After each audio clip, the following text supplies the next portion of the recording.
Keluaran pasal 34. Dua loh batu yang baru.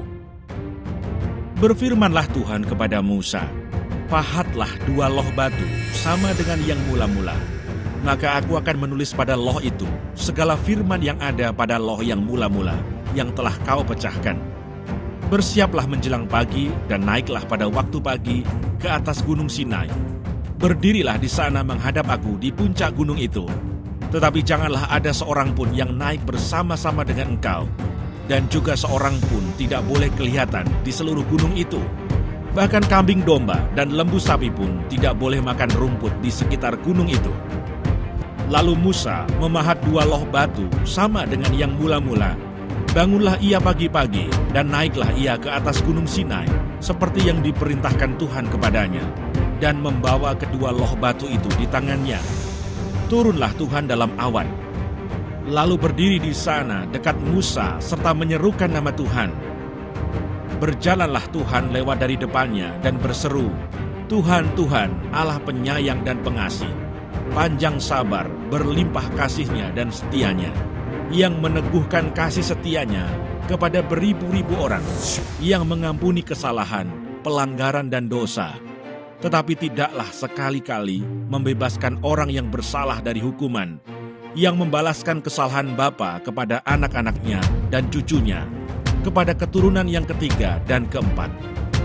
Segeralah Musa berlutut ke tanah, lalu sujud menyembah serta berkata, jika aku telah mendapat kasih karunia di hadapan-Mu, ya Tuhan, berjalanlah kiranya Tuhan di tengah-tengah kami, sekalipun bangsa ini suatu bangsa yang tegar tengkuk. Tetapi ampunilah kesalahan dan dosa kami, ambillah kami menjadi milik-Mu. Firman-Nya, sungguh, aku mengadakan suatu perjanjian di depan seluruh bangsa-Mu ini, akan kulakukan perbuatan-perbuatan yang ajaib, seperti yang belum pernah dijadikan di seluruh bumi di antara segala bangsa. Seluruh bangsa yang di tengah-tengahnya engkau diam akan melihat perbuatan Tuhan, sebab apa yang akan kulakukan dengan engkau sungguh-sungguh dahsyat. Tetapi engkau berpeganglah pada yang kuperintahkan kepadamu pada hari ini. Lihat, aku akan menghalau dari depanmu orang Amori, orang Kanaan, orang Het, orang Feris, orang Hewi, dan orang Yebus.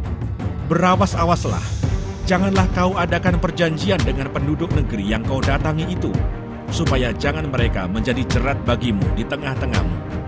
Sebaliknya, mesbah-mesbah mereka haruslah kamu rubuhkan, tugu-tugu berhala mereka kamu remukkan, dan tiang-tiang berhala mereka kamu tebang. Sebab janganlah engkau sujud menyembah kepada Allah lain, karena Tuhan yang namanya cemburuan adalah Allah yang cemburu.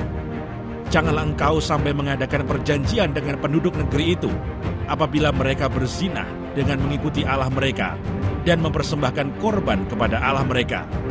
Maka mereka akan mengundang engkau, dan engkau akan ikut makan korban sembelihan mereka. Apabila engkau mengambil anak-anak perempuan mereka menjadi istri anak-anakmu, dan anak-anak perempuan itu akan berzina dengan mengikuti Allah mereka, maka mereka akan membujuk juga anak-anakmu laki-laki untuk berzina dengan mengikuti Allah mereka. Janganlah kau buat bagimu Allah tuangan.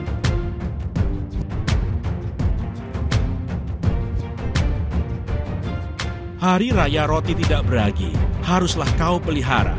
7 hari lamanya engkau harus makan roti yang tidak beragi, seperti yang kuperintahkan kepadamu pada waktu yang ditetapkan dalam bulan Abib. Sebab dalam bulan Abib itulah engkau keluar dari Mesir.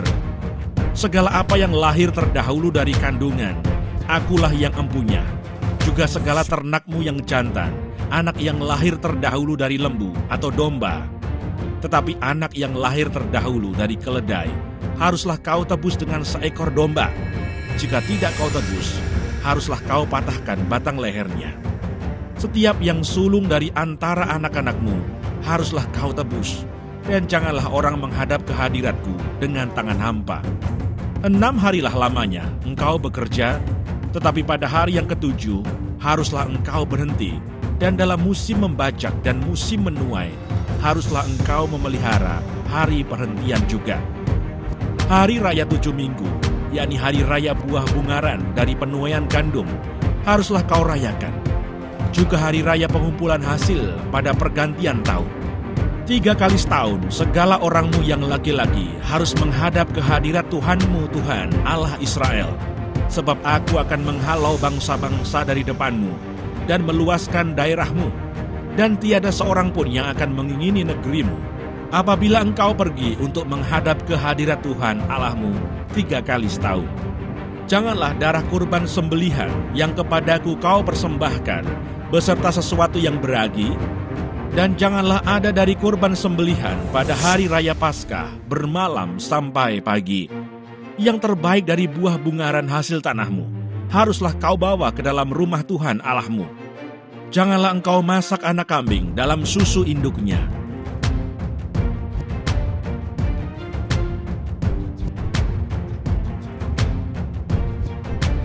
Berfirmanlah Tuhan kepada Musa, tuliskanlah segala firman ini, sebab berdasarkan firman ini telah kuadakan perjanjian dengan engkau dan dengan Israel.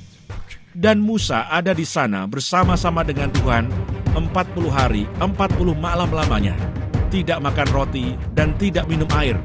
Dan ia menuliskan pada loh itu segala perkataan perjanjian, yakni ke-10 firman.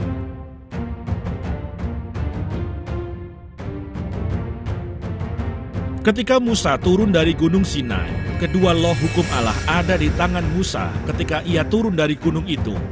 Tidaklah ia tahu bahwa kulit mukanya bercahaya oleh karena ia telah berbicara dengan Tuhan. Ketika Harun dan segala orang Israel melihat Musa, tampak kulit mukanya bercahaya, maka takutlah mereka mendekati dia. Tetapi Musa memanggil mereka, maka Harun dan segala pemimpin jemaah itu berbalik kepadanya, dan Musa berbicara kepada mereka. Sesudah itu mendekatlah segala orang Israel, lalu disampaikannya lah kepada mereka segala perintah yang diucapkan Tuhan kepadanya di atas Gunung Sinai. Setelah Musa selesai berbicara dengan mereka, diselubunginyalah mukanya. Tetapi apabila Musa masuk menghadap Tuhan untuk berbicara dengan dia, ditanggalkannya lah selubung itu sampai ia keluar, dan apabila ia keluar, dikatakannya lah kepada orang Israel apa yang diperintahkan kepadanya. Apabila orang Israel melihat muka Musa, bahwa kulit muka Musa bercahaya, maka Musa menyelubungi mukanya kembali sampai ia masuk menghadap untuk berbicara dengan Tuhan.